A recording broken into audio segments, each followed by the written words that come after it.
Hello दोस्तों, नमस्कार। आप सभी के YouTube channel student target point coaching centre में आप सभी का हार्दिक स्वागत है। तो दोस्तों, आज हम लोग पढ़ने वाले हैं क्लास 12 के एक इम्पोर्टेंट चैप्टर है केमिस्ट्री में जो आता है, जिसका नाम है विलयन के प्रकार एवं सांद्रता। तो दोस्तों, आज हम यही पढ़ने वाले हैं। ठीक है, बच्चों का रिक्वायरमेंट था कि सर विलयन से रिलेटेड चैप्टर बनाइए, विलयन से समझ में आया नहीं है। तो दोस्तों, मैंने आज एक चैप्टर सेलेक्ट किया है केमिस्ट्री का, जो है विलयन के प्रकार एवं सांद्रता। तो दोस्तों, हम आज इसको पढ़ेंगे, वो भी अच्छे तरीके से पढ़ेंगे। ठीक है, तो दोस्तों आप लोग अच्छे तरीके से इसको ध्यान दीजिएगा।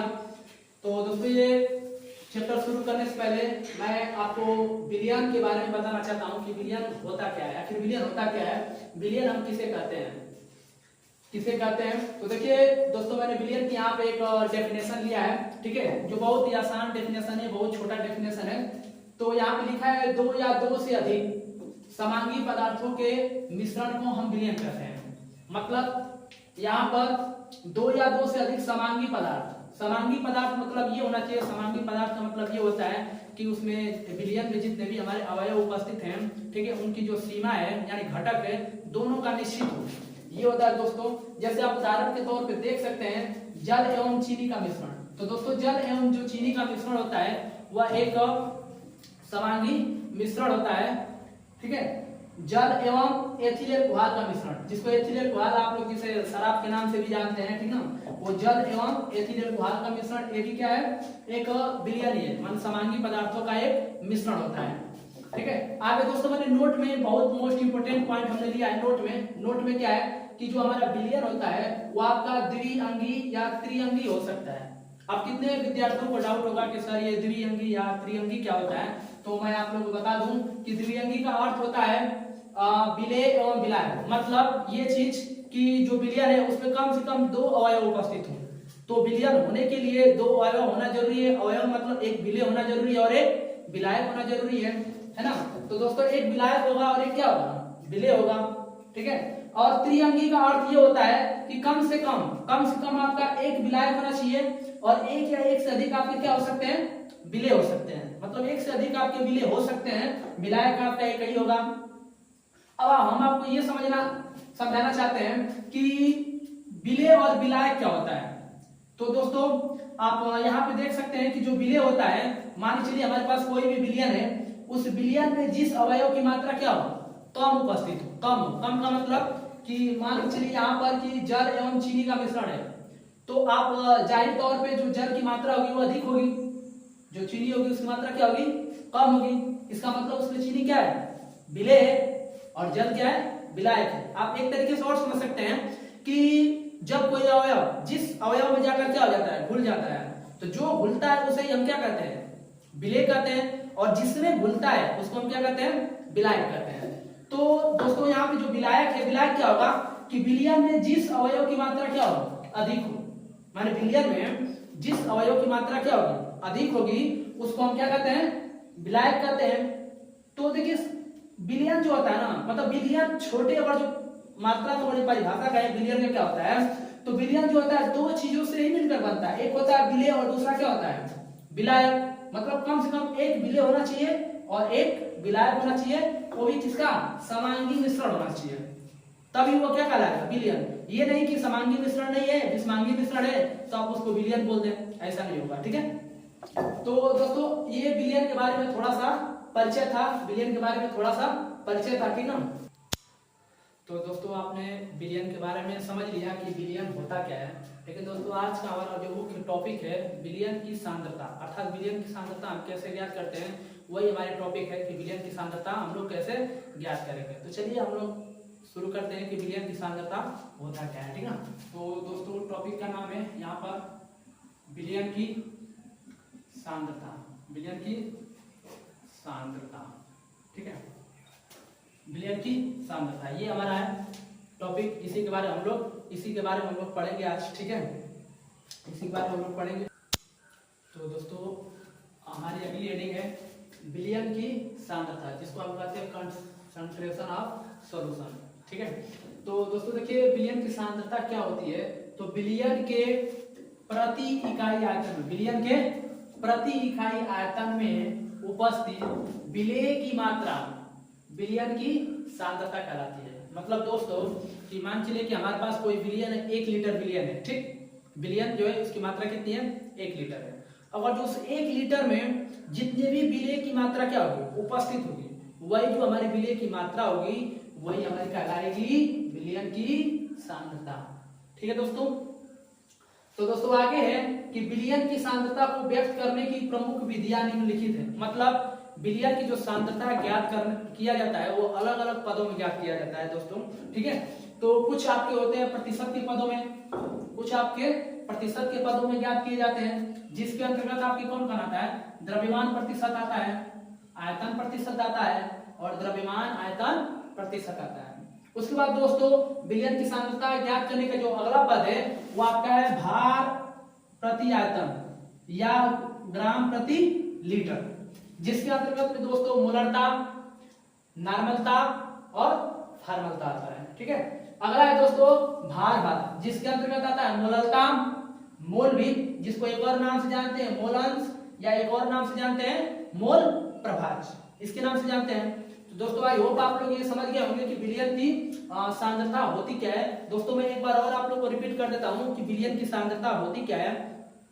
मान लीजिए दोस्तों कि प्रति इकाई आयतन में, प्रति इकाई आयतन में विलयन का प्रति इकाई आयतन में विलय की जितनी मात्रा उपस्थित होगी वही विलयन की सांद्रता कहलाती है। अर्थात कि हमारे पास मान चलिए कि 1 लीटर विलयन है, उस 1 लीटर विलयन में विलय की जितनी मात्रा उपस्थित होगी वही हमारा विलयन की सांद्रता कहलाएगी। और दोस्तों आप लोग याद रखिएगा कि जो विलय की मात्रा होगी विलायक की मात्रा से अधिक ना हो, विलायक की मात्रा से हमेशा विलय की मात्रा क्या हो, कम हो। ठीक है दोस्तों, तो चलिए दोस्तों हम लोग आगे चलते हैं। ठीक है, एक एक करके इसके बारे में पढ़ेंगे और एक एक सवाल करके लगाएंगे। तो दोस्तों हम लोग इसमें जो हम लोग का मुख्य इंपोर्टेंट आता है पॉइंट, ठीक है, पेपर में जो मतलब क्वेश्चन में पूछता है पेपर में एग्जाम में, ठीक है, वो ज्यादातर आप लोग को पूछता है, कभी कभार द्रव्यमान प्रतिशत ही पूछ देता है, आयतन प्रतिशत ही पूछता है, हालांकि उतना नहीं पूछता है जितना आपका मोलरता, नॉर्मलता, फार्मलता, मोलरता या मोल भी, ये सब पूछता है। तो दोस्तों हम लोग पढ़ेंगे इन सबको बाद में पढ़ेंगे, लेकिन पहले हम लोग पढ़ेंगे मोलरता, नॉर्मलता। आज का टॉपिक यही है कि हम लोग दो क्लियर करेंगे, मोलरता और नॉर्मलता। तो पहले मोलरता के बारे में समझेंगे, फिर नॉर्मलता के बारे में समझेंगे, जो किसके अंतर्गत आता है, भार प्रति आयतन या ग्राम प्रति लीटर, इसके अंतर्गत। ठीक है, तो दोस्तों देखिए हमारी अगली टॉपिक आ गई। ठीक है, मोलरता। आज इसी के बारे में हम लोग पढ़ेंगे। नॉर्मलता को हम लोग कल क्लियर करेंगे क्योंकि वीडियो बहुत ज्यादा लंबा हो जाएगा। ठीक है, तो इसीलिए आज हम लोग केवल मोलरता को ही क्लियर करेंगे। ठीक ना। देखिए दोस्तों मोलरता को हम कहते हैं मोलरिटी। ठीक है दोस्तों, तो मोलरता होता क्या है, मोलरता की परिभाषा क्या होती है, इसको हम लोग समझते हैं। तो देखिए विलयन के प्रति लीटर में, विलयन के प्रति लीटर का मतलब 1 लीटर में, यानी विलयन के 1 लीटर में उपस्थित विलय के मोलों की संख्या, मोलों की जो संख्या होती है विलयन की मोलरता कहलाती है। अर्थात विलयन के 1 लीटर में, विलयन के 1 लीटर में उपस्थित जो विलय होगा उसके मोलों की संख्या को हम क्या कहते हैं, विलयन की मोलरता कहते हैं। ठीक है दोस्तों, अब समझते हैं कि विलय की जो मोलों की संख्या वो है क्या, तो उसको समझने के लिए हम आपके सामने एक उदाहरण लिए हैं। ठीक है, जैसे मान लेते हैं हम लोग कि शर्करा का 1 मोलर, शर्करा का 1 मोलर विलयन का क्या अर्थ होता है, तो शर्करा की 1 मोलर विलयन का अर्थ ये होता है कि विलयन के प्रति लीटर में, विलयन के प्रति लीटर में शर्करा का 1 मोल, शर्करा का 1 मोल।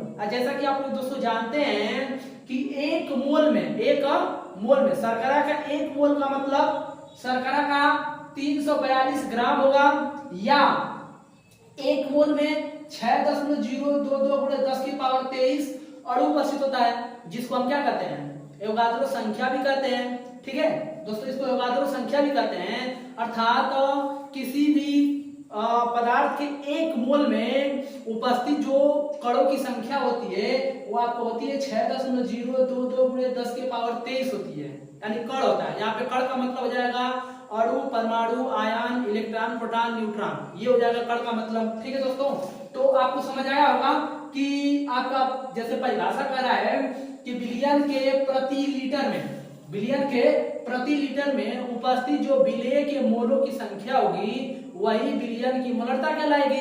इसका मतलब ये है कि मान लीजिए कोई शर्करा है, शर्करा का फार्मूला आप जानते ही होंगे। शर्करा के 1 मोलर विलयन का अर्थ है, शर्करा के 1 मोलर विलयन का अर्थ ये है कि विलयन के प्रति लीटर में, प्रति मतलब 1 लीटर में शर्करा का 1 मोल उपस्थित है या 342 ग्राम उपस्थित है या तो 6.022 गुणे 10 की पावर 23 कण क्या है उपस्थित है दोस्तों। अब देखिए नोट में दोस्तों हम लोग देख लेते हैं कि जो आपका मोलैरिटी होती है, मोलरता होता है, इसको हम कैपिटल एम से क्या करते हैं निरूपित करते हैं। मोलरता की जो इकाई होती है वो मोल प्रति लीटर या मोल प्रति डेसीमीटर क्यूब होता है। ठीक है दोस्तों। दोस्तों देखिए मैंने एक और पॉइंट लिया मोलरता से रिलेटेड। मोलरता जो है व्युत्क्रमणपाती होता है ताप के। इसका मतलब क्या होता है दोस्तों? इसका मतलब ये होता है कि यदि आप विलयन के ताप को क्या कर दें बढ़ा दें, विलयन के ताप को क्या कर दें बढ़ा दें या बाहर से विलयन को गर्म करें उसको ताप दें तो उसकी जो मोलरता होगी वो आपकी दोस्तों घटेगी, वृद्धि नहीं होगी। क्या होगी? घटेगी, क्योंकि जो मोलरता होता है ताप के क्या होता है व्युत्क्रमानुपाती होता है। देखिए दोस्तों एक और मैं स्टार पॉइंट में एक और पॉइंट लिया हूं, ध्यान समझिएगा। यदि एक विलयन को, मान लीजिए कोई विलयन है, यदि हम उसको x गुना तनु करें, तनु का मतलब दोस्तों हल्का, और किसी भी विलयन को हम तनु कैसे कर पाएंगे? उसमें विलय मिलाएंगे या विलायक। तो दोस्तों जब हम विलायक की मात्रा को क्या करते हैं बढ़ाते हैं तो जो हमारा विलयन होता है वह तनु होता है, और जब विलय की मात्रा को बढ़ाते हैं तो जो हमारा विलयन होता है वह सांद्र होता है। ठीक है दोस्तों। तो यदि एक विलयन को आप x गुना तनु कर रहे हैं तो उसकी जो मोलरता होगी वो भी x गुना क्या होगी घटेगी, x गुना घटेगी। ठीक है ना दोस्तों। तो देखिए दोस्तों मैं यहाँ पे मोलरता का मैं फार्मूला लिया हूँ कि मोलरता का फार्मूला क्या होता है। देखिए दोस्तों मोलरता का फार्मूला होता है विलेय के मोलों की संख्या, विलेय के मोलों की संख्या बटा में विलयन का आयतन, वो भी किसमें होना चाहिए लीटर में। मान लीजिए दोस्तों विलयन का जो आयतन है वो लीटर में ना देकर हमारा ml में दिया यानी मिलीलीटर में दिया हो तो फार्मूला क्या हो जाएगा विलेय के मोलों की संख्या बटा में विलयन का आयतन। अगर ml में रहेगा तो हम 1000 से ऊपर क्या कर देंगे दोस्तों गुणा कर देंगे। ठीक है दोस्तों। अब मान के चलिए दोस्तों यहाँ पर विलेय की मोलों की संख्या ना देकर विलेय की प्रतिशतता दिया हो तो वहां पे मोलरता कैसे निकालेंगे? विलेय की प्रतिशतता लिखेंगे और बटे में विलेय का अणुभाग गुणे क्या करेंगे दोस्तों 10 करेंगे। ठीक है दोस्तों। ठीक है। अब दोस्तों यहाँ पर मैंने एक ऊपर आपको लिखवाया था विलेय के मोलों की संख्या। तो मोलों की संख्या कैसे निकालेंगे दोस्तों? कैसे निकालेंगे? विलेय की जो मोलों की संख्या निकालने का फार्मूला होता है वो आपका होता है विलेय का भार बटा में विलेय का अणुभार होता है दोस्तों। ठीक है। तो आई होप दोस्तों आप लोगों ने ये समझ लिया होगा कि मोलरता क्या होती है और मोलरता की फार्मूला क्या होता है, मोलरता को किससे निरूपित करते हैं, ताप बढ़ाने पर मोलरता घटता है या बढ़ता है, आप लोग अच्छी तरीके से समझ गए होंगे। ठीक है। अब दोस्तों हम क्या करेंगे मोलरता से रिलेटेड हम लोग न्यूमेरिकल करेंगे। ठीक ना दोस्तों, हम 2-3 न्यूमेरिकल करेंगे। ठीक ना दोस्तों। तो चलिए तब तक आप लोग इसका स्क्रीनशॉट ले लीजिए। ठीक है दोस्तों, स्क्रीनशॉट ले लीजिए आप लोग। तो आई होप दोस्तों आप लोगों ने स्क्रीनशॉट ले लिया होगा। दोस्तों अगला इसका जो न्यूमेरिकल है ठीक ना इसको हम लोग अगले वीडियो में करेंगे क्योंकि वीडियो बहुत ज्यादा लंबा हो जाएगा। अभी हम लोग को नॉर्मलता भी पढ़ना है, उससे भी रिलेटेड आपको क्या करना है क्वेश्चन करना है। देखिए दोस्तों अभी मोलरता है तो मोलरता में क्या होता है दोस्तों अभी हमें पढ़ना है कि इसका तंत्र मोलरता का तंत्र समीकरण पढ़ना है और मिश्रण की मोलरता भी पढ़ना है। ठीक है। तो दोस्तों अभी इसका 2 डेरिवेशन भी कराना है तो वीडियो बहुत ज्यादा लंबा हो जाएगा। तो हम लोग अगले नेक्स्ट वीडियो में हम लोग बात करेंगे। और दोस्तों आप लोग ऐसे इसी टाइप का आप इंफॉर्मेटिव वीडियो चाहते हैं ठीक है तो आप लोग हमारे चैनल से जुड़ जाइए स्टूडेंट टारगेट पॉइंट से। ठीक ना चैनल को सब्सक्राइब करके बेल आइकन को आप लोग ऑन कर दीजिए ताकि जब भी मैं वीडियो अपलोड करूं तो आप लोग को नोटिफिकेशन मिलता रहे। धन्यवाद दोस्तों।